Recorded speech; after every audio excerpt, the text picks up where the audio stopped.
अक्सर शॉर्टकट हमें अपनी मंजिल पर नहीं बल्कि मंजिल से हमें दूर ले जाता है।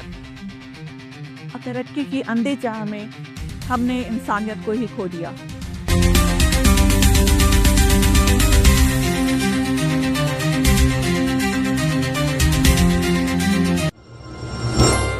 नमस्कार दोस्तों, आज की कहानी है एक ऐसे देश की कहानी जिसने तरक्की की चाह में बहुत से लोगों की जान गंवा दी। सालों पहले चाइना दुनिया को दिखाना चाहता था कि वो एक सुपर पावर बन चुका है। फैक्ट्री, स्टील, प्रोग्रेस सब कुछ नंबर्स में एकदम परफेक्ट दिख रहा था। लेकिन इसी प्रोग्रेस के बीच गांव के गांव खाली हो रहे थे। लोग घास, पेड़ की छाल, यहाँ तक कि मिट्टी को भी खाने को मजबूर हो गए थे। और सरकार बोल रही थी सब कुछ ठीक है, कि लोग चुपचाप मर रहे थे। आज आज हम बात करेंगे चाइना के उस अकाल की, जहां भूख सिर्फ नेचुरल डिजास्टर नहीं बल्कि इंसानी फैसलों का नतीजा थी। यहाँ बात करते हैं 1950s के चाइना की। 50s का चाइना जो बाहर से एक डिसिप्लिन देश और मजबूत देश दिखता था। 1949 में वहाँ पे कम्युनिस्ट क्रांति के बाद माओ जे डेंग की सरकार आई और उनके लीडरशिप में देश को एक नई दिशा मिली। उनका सपना था कि चीन को कम समय में गरीबी से और खेती प्रधान देश से निकलकर एक डेवलप कंट्री में बना दिया जाए। इस सपने को पूरा करने के लिए इंसानी मेहनत से लेकर प्रकृति तक हर चीज को कंट्रोल करने की कोशिश की गई। 1958 में इसी सोच के साथ एक योजना लागू की गई जिसका नाम था द ग्रेट लीप फॉरवर्ड। तो योजना से साफ था कि इस बार चीन धीरे धीरे नहीं बल्कि एक छलांग से ही सदियों तक का या एक छलांग से ही दशकों तक का सफर तय करना चाहता था। इस योजना के तहत गांवों में निजी जमीनें खत्म कर दी गई और उन्हें मिलाकर पीपल्स कॉम्यून बनाए गए।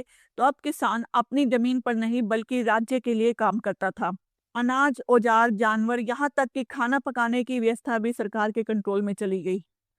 कागजों पर ये एक बहुत अच्छा सोशल एक्सपेरिमेंट दिखता था, लेकिन जमीनी हालात तेजी से बिगड़ने लगे। खेती करने वाले लाखों किसानों को खेती से हटाकर लोहे और स्टील के उत्पादन में लगा दिया गया।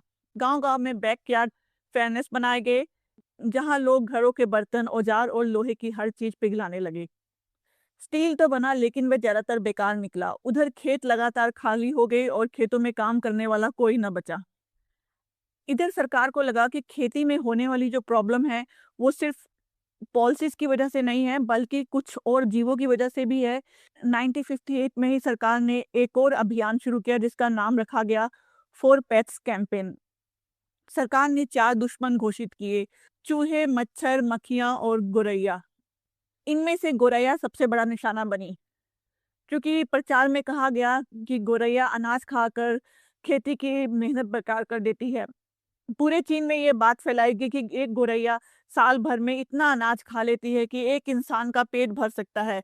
लेकिन ये दावा बिल्कुल गलत था, क्यों पर उस दौर में राजनीतिक आदेश और पॉलिटिकल व्यू ज़्यादा मायने रखता था और सरकार से सवाल पूछना भी गलती समझा जाता था। नतीजा यह हुआ कि गोरैया को दुश्मन मानकर पूरे देश में उन्हें खत्म करने का आदेश दे दिया गया। इसके बाद जो हुआ वो इतिहास का सबसे अजीब और बहुत भयानक दृश्य बन गया। स्कूल के बच्चों, फैक्ट्रियों के मजदूर और गांव के किसानों को सबको गोरैया मारने के लिए उतार दिया गया। लोग ढोल, थाली, सीटी बजाते रहते ताकि गोरैया कहीं बैठ ना सके। इसका नतीजा यह होता कि गोरैया लगातार उड़ती रहती और वो थक कर जमीन पर गिर जाती। जैसे ही वो जमीन पर गिरती उसे मार दिया जाता और साथ ही साथ उनके जो घोंसले थे उन्हें भी ढूंढ ढूंढ कर उन्हें तोड़ा जाता और उनके अंडों को कुचला जाता। कुछ ही महीने में करोड़ों गोरैया गायब कर दी गई। शुरुआत में सरकार को लगा कि ये एक बहुत बड़ी कामयाबी है। अखबारों में छापा गया कि अब अनाज बचेगा। लेकिन प्रकृति इंसानी नारों से नहीं चलती, क्योंकि सच ये था कि गोरैया सिर्फ अनाज नहीं खाती थी बल्कि फसल को नष्ट करने वाले कीड़ों को भी खा जाती थी।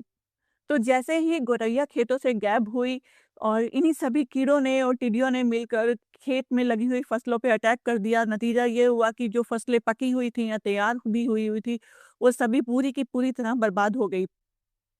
इसी बीच एक और खतरनाक चीज चल रही थी, वो थी झूठे आंकड़े दिखाने की। क्योंकि अफसरों को लगा कि अगर उन्होंने सच बताया तो उन्हें शायद एंटी नेशनल या एंटी रेवोल्यूशनरी घोषित कर दिया जाएगा और इसीलिए उन्होंने आंकड़ों में फसल की पैदाइश पहले से कई गुना बढ़ा चढ़ा कर दिखाई, जबकि असलियत में फसल की पैदाइश पहले से कई गुना खत्म या ना के बराबर हो चुकी थी। इसका नतीजा ये हुआ कि ऊपर बैठे नेताओं को लगा कि फसल की भरमार है, यानी इसलिए उन्होंने जबरदस्ती गाँव से अनाज हथिया लिया, यानी कि जो बचा-खुचा अनाज था वो भी गाँव से ले लिया गया। गाँव में हालात इसके उल्ट थे, क्योंकि सामूहिक सिस्टम की वजह से लोग अब फसल को छुपा कर घर में भी नहीं रख सकते थे और जो भी कम्युनिटी किचन बनाई गई थी, उनसे भी कुछ दिन खाना बना, लेकिन कुछ दिन बाद वहाँ पे भी खाना बनना बंद हो गया। पर सबसे दुखद बात ये थी कि भूख के बारे में बोलना मना था। सच बोलने का मतलब था कि या तो सज़ा या जेल या फिर सार्वजनिक अपमान। 1959 आते-आते यानी 1 साल के अंदर ही हालात जो है पहले से बहुत खतरनाक और भयानक हो गए। लोग पेड़ों के पत्ते, छाल और जो भी कुछ उन्हें मिट्टी या घास-फूस मिलता वो सब खाने के लिए मजबूर हो गए। उनके शरीर इतने कमज़ोर हो गए थे कि वो चल भी नहीं सकते थे। कई जगह पर पूरे परिवार के परिवार खत्म हो गए, लेकिन बाहरी दुनिया को इसकी भनक तक नहीं थी। सरकारी गोदामें में अनाज तो मौजूद था, पर झूठे आंकड़ों की वजह से वो अनाज ज़रूरतमंदों पर पहुँचाया भी नहीं जा सकता था।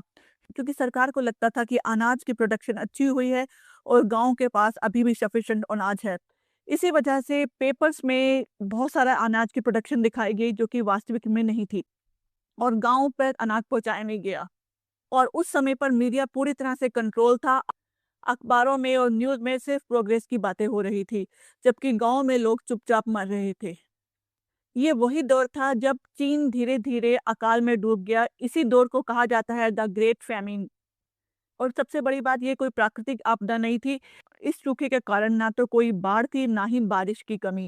ये अकाल इंसानों के फैसलों से पैदा हुआ था। गलत नीतियाँ, डर का माहौल और प्रकृति से टकराने की जिद। 1960 तक आते-आते हालात और खराब हो गए। ह अब भूख के साथ-साथ बीमारियाँ भी फैलने लग गई थी, यानी कि लोगों में कुपोषण पहले से ही था, तो अब वो कुपोषण के साथ-साथ बीमारियों की चपेट में आ जाते और वो कुपोषण से सीधे ना मरकर बल्कि किसी बीमारी में ग्रस्त होकर मर जाते। उस समय में कितने लोगों की मृत्यु हुई, ये इसका एक एग्ज़ैक्ट नंबर या एग्ज़ैक्ट फिगर आज भी मौजूद नहीं है, लेकिन बहुत सारे एक्सपर्ट लोगों का मानना है कि शायद 4 से 5 करोड़ लोगों की मृत्यु इस चाइनीज़ अकाल में हो गई। 1960 तक आते-आते ये अकाल अपनी भयानक स्टेज पे पहुँच जाता है। अब गाँव में भूख कोई टेम्परेरी प्रॉब्लम नहीं थी, बल्कि एक रोज़मर्रा की प्रॉब्लम हो चुकी थी, क्योंकि सबसे बड़ी प्रॉब्लम ये थी कि वहाँ पे कम्युनिटी किचन थी और कम्युनिटी किचन में भी अब खाना नहीं बनता था, बल्कि खाली बर्तनों में पानी उबाला जाता था, ताकि लोगों को धोखा दिया जा सके कि खाना बन रहा है। असल में वह सिर्फ़ कुछ देर के लिए भूख को धोखा देने की कोशिश होती थी। लोगों के शरीर कंकाल जैसे बन चुके थे, बच्चों की आंखें अंदर धंस चुकी थी और पेट असामान्य रूप से फूले हुए थे। बूढ़े लोग ठीक से चल नहीं पा रहे थे और जवानों में भी इतनी ताकत नहीं बची थी कि अब वो खेत में जाकर खेती संभाल सके। कई गांव में सुबह उठने का मतलब होता था कि यह देखना कि रात में कौन मर गया। मौत इतनी आम हो चुकी थी कि लोगों के पास रोने की भी हिम्मत नहीं बची थी। कुछ प्रांतों में हालात इस तरह से बिगड़ गए कि लोगों को लगा कि अब किसी दूसरे प्रांत में जाकर खाने की तलाश की जाए और इसीलिए वो अपना घर छोड़कर दूसरे प्रांतों की ओर चल पड़ते। लेकिन रास्तों में भी यही हाल था, जगह-जगह लाशें बिखरी रहती थी। रेलवे स्टेशन, सड़क, नहर, हर किनारे लाशें ही लाशें बिखरी रहती थी और इस बढ़ते हुए पलायन को रोकने के लिए सरकार ने जगह-जगह पहरे बिठा दिए ताकि लोग अपना गाँव या शहर ना छोड़ पाएँ। इस तरह से भूखे लोगों को जबरदस्ती उनके घर या गांव वापस भेज दिया जाता था, जहां पर उनके पास मरने के अलावा और कोई भी ऑप्शन नहीं होता था। उस दौर की सबसे डरावनी बात ये थी कि सब कुछ खुले में होते हुए भी ऊपर तक खबर नहीं पहुंच रही थी। लोकल अफसर भी अब झूठी रिपोर्ट बनाकर ऊपर भेज रहे थे। कई जगह पर अनाज जो थोड़ा बहुत बचा भी होता था, उसे राज्य के कोटे के नाम पर लोगों से छीन लिया जाता था। और जो अफ़सर थोड़ा नरम पड़कर या चोरी-छिपे लोगों की मदद करने की कोशिश करता, उसे पब्लिकली इंसल्ट किया जाता था या फिर उसे जेल भेज दिया जाता था। भूख की हद ये हो चुकी थी कि लोग अब मरे हुए जानवर नहीं बल्कि मरे हुए इंसानों को भी खाने लग गए थे। ये टॉपिक आज भी कंट्रोवर्शियल है और चीन इसे ओपनली एक्सेप्ट नहीं करता, लेकिन ऐसे बहुत सारे लोग जिनके ज़हन में उस दौर की यादें हैं, वो इस टॉपिक को एक्सेप्ट करते हैं। और अगर बात करें बच्चों की, तो उनकी हालत बहुत ज़्यादा ख़राब थी, क्योंकि माँ-बाप के पास इतना अनाज नहीं था कि वो बच्चों को खाना खिला सके। या तो वो अपने बच्चों को पड़ोसियों को दे दिया करते या फिर उन्हें अनाथालयों में छोड़ दिया करते। और कुछ लोगों ने अपने बच्चों को बिल्कुल ही अकेला छोड़ दिया। ये सब फैसले भूख की मजबूरी की वजह से लेने पड़े। 1961 तक आते-आते थोड़ा सा हालात काबू करने की कोशिश की गई, लोगों को प्राइवेट ज़मीन अलॉट की गई और उन्हें प्राइवेट खेती करने की परमिशन दी गई। इस खेती से जो अनाज की पैदावार हुई वो भी उनसे नहीं लिया गया। साथ ही साथ विदेशों से भी कुछ लिमिटेड अमाउंट में अनाज का इम्पोर्ट करवाया गया। लेकिन ये सब कदम तब उठाए गए जबकि करोड़ों लोगों की जानें जा चुकी थी। अकाल खत्म होने के बाद भी उसका असर तुरंत नहीं गया। कई सालों तक चीन के रूरल इलाकों में कुपोषण बना रहा। जिन बच्चों ने उस टाइम पे जन्म लिया, उनमें से ज़्यादातर बच्चों में फिज़िकली या मेंटली कुछ ना कुछ प्रॉब्लम्स होती थी और बहुत से लोग पूरी ज़िंदगी उस भूख की छाया में जीते रहे। खाना उनके लिए सिर्फ़ भोजन नहीं, बल्कि डर और यादों से जुड़ी हुई एक चीज़ बन गया। चाइना गवर्नमेंट ने इसे कभी भी अकाल कहकर या फ़ैमिन कहकर एक्सेप्ट नहीं किया, बल्कि इसे ऑफ़िशियल लैंग्वेज में 3 साल का नेचुरल डिज़ास्टर कहा गया।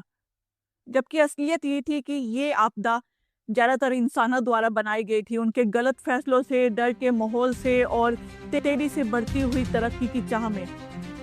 इन सब ने मिलकर चीन को अकाल में झोंक दिया। और आज भी चीन में इस टॉपिक पर बात करना आसान नहीं है। चीन के टेक्स्ट बुक में भी इस टॉपिक का बहुत लिमिटेड ही जिक्र मिलता है, मीडिया में भी इस टॉपिक को बहुत कम ही स्पेस मिला। लेकिन जिन लोगों ने ये दौर देखा, के लिए वो दौर भूख की स्मेल, खामोश मौतें और दर्द की कहानी था। द ग्रेट चाइनीज फेमाइन ये सिखाता है कि जब सत्ता में बैठे हुए लोग सच सुनना बंद कर देते हैं, तो डर अक्सर सच से बड़ा हो जाता है। साथ ही एक और सबक भी हमें सिखाता है कि जब हम प्रकृति को आदेश देने की कोशिश करते हैं, तब तबाही युद्ध से भी कहीं गुना ज़्यादा होती है। क्योंकि ये अकाल बिना किसी दुश्मन की सीमा पार किए, बिना किसी युद्ध के के आया और फिर भी करोड़ों लोगों की जिंदगियां ले गया। होपफुली आपको मेरा आज का वीडियो अच्छा लगा होगा, तो प्लीज़ कमेंट करके बताइए कि आप अगला वीडियो किस टॉपिक पर देखना चाहेंगे। Thank you, thanks for watching.